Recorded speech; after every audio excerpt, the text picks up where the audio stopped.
ಹರೇ ಕೃಷ್ಣ. ಭಗವದ್ಗೀತೆ ಅಧ್ಯಾಯ 3.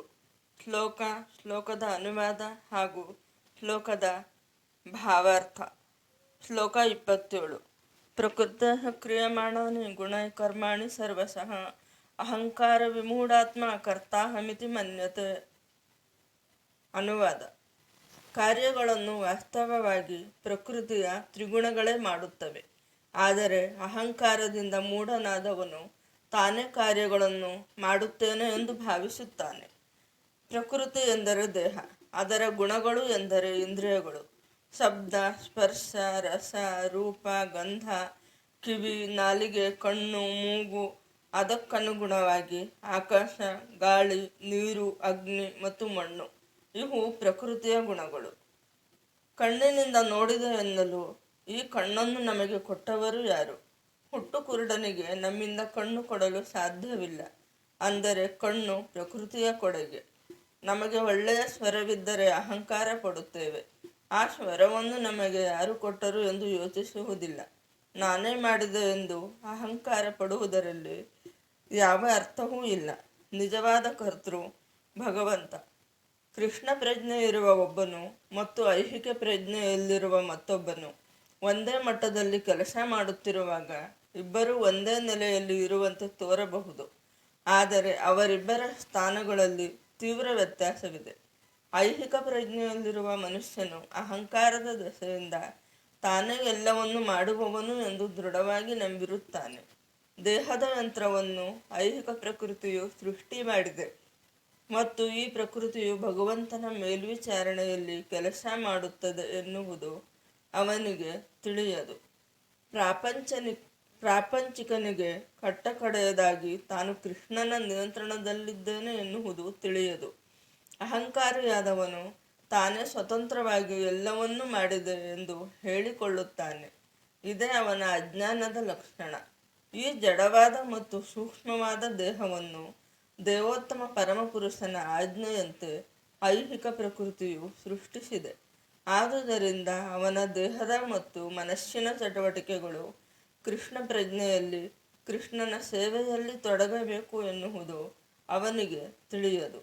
ಇಂದ್ರಿಯಗಳನ್ನು ಇಂದ್ರಿಯ ತೃಪ್ತಿಗಾಗಿ ಬಹುಕಾಲ ದುರುಪಯೋಗ ಮಾಡಿಕೊಂಡಿದ್ದರಿಂದ ವಾಸ್ತವಿಕವಾಗಿ ಅಹಂಕಾರವು ಅವನನ್ನು ಮೂಢನನ್ನಾಗಿ ಮಾಡುತ್ತದೆ. ಇದರಿಂದ ಅವನು ಕೃಷ್ಣನೊಡನೆ ತನ್ನ ನಿತ್ಯ ಸಂಬಂಧವನ್ನು ಮರೆತು ಬಿಡುತ್ತಾನೆ.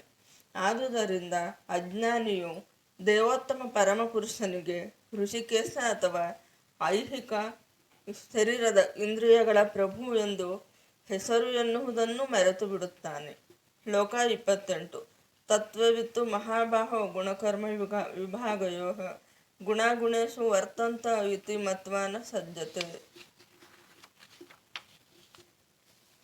ಅನುವಾದ: ಹೇ ಮಹಾಬಾಹುವಾದ ಅರ್ಜುನ, ಪರಮ ಸತ್ಯವನ್ನು ತಿಳಿದವನು ಇಂದ್ರಿಯಗಳಲ್ಲಿ ಮತ್ತು ಇಂದ್ರಿಯ ತೃಪ್ತಿಯಲ್ಲಿ ತೊಡಗುವುದಿಲ್ಲ.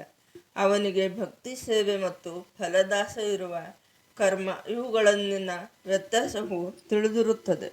ಭಾವಾರ್ಥ: ಇಂದ್ರಿಯಗಳಲ್ಲಿ ಸಾತ್ವಿಕ, ರಾಜಸ ಮತ್ತು ತಾಮಸ ಎಂಬ ತ್ರೈಗುಣ್ಯಗಳಿಂದ ಕರ್ಮ ನಡೆಯುತ್ತಿರುತ್ತದೆ. ಸೊಗಸಾಗಿ ಮಾತನಾಡುವ ಮಾತುಗಾರನಿಗೆ ಕೇವಲ ಬಾಯಿ ಇದ್ದರೆ ಸಾಲದು. ಬಾಯಿಯಿಂದ ಶಬ್ದ ಬರಬೇಕು. ಕೇವಲ ಶಬ್ದವಲ್ಲ, ಯಾವ ಮಾತನಾಡಬೇಕೋ ಅದಕ್ಕೆ ಅನುಗುಣವಾದ ಶಬ್ದ ಬರಬೇಕು. ಆ ಶಬ್ದ ಬರಬೇಕಾದರೆ ಮಾತಿಗೆ ಒಂದು ಭಾವ ಬೇಕು. ಭಾವ ಎನ್ನುವುದು ಮನಸ್ಸಿನಲ್ಲಿ ಮೂಡಬೇಕು. ಹೊಳದ ಭಾವಕ್ಕೆ ತಕ್ಕಂತೆ ಶಬ್ದ ಬರಬೇಕು. ಭಾವನೆಯಿಂದ ಶಬ್ದ ಹುಟ್ಟಬೇಕಾದರೆ ಮಾಧ್ಯಮವಾಗಿ ಆಕಾಶ ಮತ್ತು ಗಾಳಿ ಅಗತ್ಯ. ಈ ಎಲ್ಲ ಕ್ರಿಯೆ ಸುಸೂತ್ರವಾಗಿ ನಡೆದಾಗ ಆತ ಚೆನ್ನಾಗಿ ಮಾತನಾಡಬಲ್ಲ. ಆತನಿಗೆ ಭಾವನೆ ಹಾಗೂ ಶಬ್ದ ಕೊಟ್ಟವರು ಯಾರು? ಇವೆಲ್ಲವನ್ನು ತಿಳಿದಾಗ ನಾನು ಮಾಡಿದೆ ಎನ್ನುವ ಅಹಂಕಾರ ಇರುವುದಿಲ್ಲ. ಪರಮ ಸತ್ಯವನ್ನು ತಿಳಿದವನಿಗೆ ಐಹಿಕ ಸಹವಾಸದಲ್ಲಿ ತನ್ನ ತೊಡಕಿನ ವಿಷಯವಾಗಿ ದೃಢವಾದ ಅರಿವಿರುತ್ತದೆ. ತಾನು ದೇವೋತ್ತಮ ಪರಮಪುರುಷನಾದ ಕೃಷ್ಣನ ವಿಭಿನ್ನ ಅಂಶ ಮತ್ತು ಐಹಿಕ ಸೃಷ್ಟಿಯಲ್ಲಿ ತನ್ನ ಸ್ಥಾನವಿರಬಾರದು ಎಂದು ಅವನಿಗೆ ತಿಳಿದಿರುತ್ತದೆ. ವಾಸ್ತವವಾಗಿ ತಾನು ನಿತ್ಯ ಜ್ಞಾನಾನಂದನಾದ ಪರಮಪ್ರಭುವಿನ ವಿಭಿನ್ನಾಂಶ ಎಂದು ಅವನಿಗೆ ಗೊತ್ತು. ಹೇಗೋ ತಾನು ಜೀವನದ ಭೌತಿಕ ಕಲ್ಪನೆಯಲ್ಲಿ ಸಿಕ್ಕಿಕೊಂಡಿದ್ದೇನೆ ಎಂದು ಅವನು ಗುರುತಿಸುತ್ತಾನೆ. ತನ್ನ ಪರಿಶುದ್ಧ ಅಸ್ತಿತ್ವದಲ್ಲಿ ತನ್ನ ಭಕ್ತಿ ಸೇವೆಯ ಚಟುವಟಿಕೆಗಳನ್ನು ದೇವೋತ್ತಮ ಪರಮಪುರುಷನಾದ ಕೃಷ್ಣನ ಸೇವೆಗೆ ಸರಿಹೊಂದಿಸುವುದು ಅವನ ಕರ್ತವ್ಯ.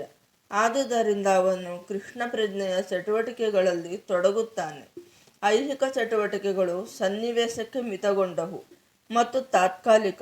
ಆದುದರಿಂದ ಆತನಿಗೆ ಸಹಜವಾಗಿ ಭೌತಿಕ ಇಂದ್ರಿಯಗಳ ಚಟುವಟಿಕೆಗಳಲ್ಲಿ ಆಸಕ್ತಿ ಇರುವುದಿಲ್ಲ. ತನ್ನ ಬದುಕಿನ ಐಹಿಕ ಸ್ಥಿತಿಯು ಭಗವಂತನ ಪರಮ ನಿಯಂತ್ರಣದಲ್ಲಿದೆ ಎಂದು ಅವನಿಗೆ ಗೊತ್ತು.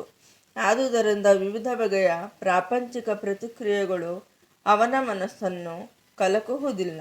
ಈ ಪ್ರತಿಕ್ರಿಯೆಗಳು ಭಗವಂತನ ಕರುಣೆ ಎಂದು ಅವನು ಭಾವಿಸುತ್ತಾನೆ. ಶ್ರೀಮದ್ ಭಾಗವತದ ಪ್ರಕಾರ ಪರಮ ಸತ್ಯವನ್ನು ನಿರಾಕಾರ ಬ್ರಹ್ಮ, ಪರಮಾತ್ಮ ಮತ್ತು ದೇವೋತ್ತಮ ಪರಮಪುರುಷ ಎನ್ನುವ ಮೂರು ಸ್ವರೂಪಗಳಲ್ಲಿ ಅರಿತವನನ್ನು ತತ್ವವಿತ್ ಎಂದು ಕರೆಯಲಾಗುತ್ತದೆ. ಏಕೆಂದರೆ ಪರಮಪ್ರಭುವಿನೊಂದಿಗೆ ತನ್ನ ಸಂಬಂಧದ ವಾಸ್ತವ ಸ್ಥಿತಿ ಅವನಿಗೆ ಗೊತ್ತು. ಶ್ಲೋಕ 29. ಪ್ರಕೃತಿರ್ಗುಣ ಸಮ್ಮೂಢಾ ಸಜ್ಜಂತೆ ಗುಣಕರ್ಮಸು ತಾನು ಕೃಷ್ಣವಿದೋ ಮಂದಾನ್ ಕೃಷ್ಣವಿನ್ನ ವಿಚಾಲಯೇತ್. ಅನುವಾದ: ಪ್ರಕೃತಿಯ ಗುಣಗಳಿಂದ ಮೂಢರಾದ ಅಜ್ಞಾನಿಗಳು ಸಂಪೂರ್ಣವಾಗಿ ಐಹಿಕ ಚಟುವಟಿಕೆಗಳಲ್ಲಿ ತನ್ಮಯರಾಗಿ ಆಸಕ್ತರಾಗುತ್ತಾರೆ. ಕೆಲಸ ಮಾಡುವವರ ಅಜ್ಞಾನದಿಂದ ಈ ಕರ್ತವ್ಯಗಳು ಕೆಳಮಟ್ಟದವಾದರೂ ವಿವೇಕಿಗಳು ಅವರನ್ನು ವಿಚಲಗೊಳಿಸಲು ಪ್ರಯತ್ನಿಸಬಾರದು.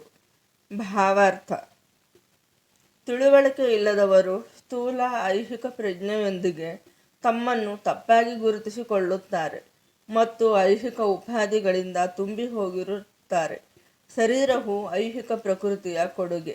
ದೈಹಿಕ ಪ್ರಜ್ಞೆಗೆ ಅತಿಯಾಗಿ ಅಂಟಿಕೊಂಡಿರುವವನನ್ನು ಮಂದ ಅಥವಾ ಆತ್ಮದ ಅರಿವಿಲ್ಲದ ಸೋಮಾರಿ ಎಂದು ಕರೆಯುತ್ತಾರೆ. ಅಜ್ಞಾನಿಗಳು ದೇಹವನ್ನೇ ಆತ್ಮ ಎಂದು ಭಾವಿಸುತ್ತಾರೆ. ಇತರರೊಡನೆ ದೇಹ ಬಾಂಧವ್ಯವನ್ನು ಬಂಧುತ್ವ ಎಂದು ಸ್ವೀಕರಿಸುತ್ತಾರೆ. ತಮಗೆ ದೇಹವು ದೊರೆತ ಭೂಮಿಯನ್ನು ಪೂಜಿಸುತ್ತಾರೆ ಮತ್ತು ಧಾರ್ಮಿಕ ವಿಧಿಗಳ ಔಪಚಾರಿಕಗಳೇ ಅಂತಿಮ ಎಂದು ಭಾವಿಸುತ್ತಾರೆ. ಸಾಮಾಜಿಕ ಕಾರ್ಯ, ರಾಷ್ಟ್ರೀಯತೆ ಮತ್ತು ಪರೋಪಕಾರಗಳು ಇವು ಐಹಿಕವಾಗಿ ಉಪಾಧಿಗಳಿಗೆ ಒಳಗಾದ ಜನರ ಕೆಲವು ಚಟುವಟಿಕೆಗಳು. ಇಂತಹ ಉಪಾಧಿಗಳ ಮೋಡಿಯಲ್ಲಿ ಸಿಕ್ಕು ಅವರು ಯಾವಾಗಲೂ ಐಹಿಕ ಕ್ಷೇತ್ರದಲ್ಲಿ ಕಾರ್ಯನಿರತರಾಗಿರುತ್ತಾರೆ. ಅವರಿಗೆ ಆತ್ಮಸಾಕ್ಷಾತ್ಕಾರವು ಒಂದು ಕಟ್ಟುಕತೆ. ಆದುದರಿಂದ ಅದರಲ್ಲಿ ಅವರಿಗೆ ಆಸಕ್ತಿ ಇಲ್ಲ. ಆದರೆ ಆಧ್ಯಾತ್ಮಿಕ ಬದುಕಿನಲ್ಲಿ ತಿಳುವಳಿಕೆ ಇರುವವರು ಹೀಗೆ ಐಹಿಕವಾಗಿ ತನ್ಮಯರಾಗಿರುವ ಜನರ ಮನಸ್ಸನ್ನು ಕ್ಷೋಭೆಗೊಳಿಸಲು ಪ್ರಯತ್ನಿಸಬಾರದು. ತಮ್ಮ ಆಧ್ಯಾತ್ಮಿಕ ಚಟುವಟಿಕೆಗಳನ್ನು ಸದ್ದಿಲ್ಲದೆ ಮುಂದುವರಿಸಿಕೊಂಡು ಹೋಗುವುದು ಉತ್ತಮ.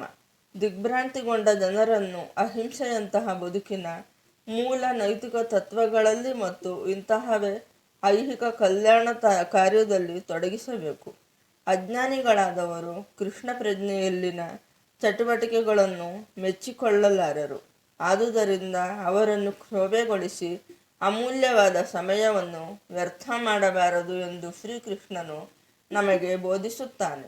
ಆದರೆ ಭಗವಂತನ ಭಕ್ತರು ಭಗವಂತನಿಗಿಂತ ಹೆಚ್ಚು ಕೃಪಾಳುಗಳು, ಏಕೆಂದರೆ ಅವರಿಗೆ ಭಗವಂತನ ಉದ್ದೇಶವು ತಿಳಿದಿರುತ್ತದೆ. ಆದುದರಿಂದ ಅವರು ಎಲ್ಲ ಅಪಾಯಗಳನ್ನು ಎದುರಿಸುವರು. ಮನುಷ್ಯನಿಗೆ ನಿಸ್ಸಂದೇಹವಾಗಿ ಅಗತ್ಯವಾದ ಕೃಷ್ಣ ಪ್ರಜ್ಞೆಯ ಕಾರ್ಯಗಳಲ್ಲಿ ಅಜ್ಞಾನಿಗಳನ್ನು ತೊಡಗಿಸುವ ಪ್ರಯತ್ನವನ್ನು ಮಾಡುವಷ್ಟು ದೂರ ಸಹ ಹೋಗುತ್ತಾರೆ. ಹರೇ ಕೃಷ್ಣ.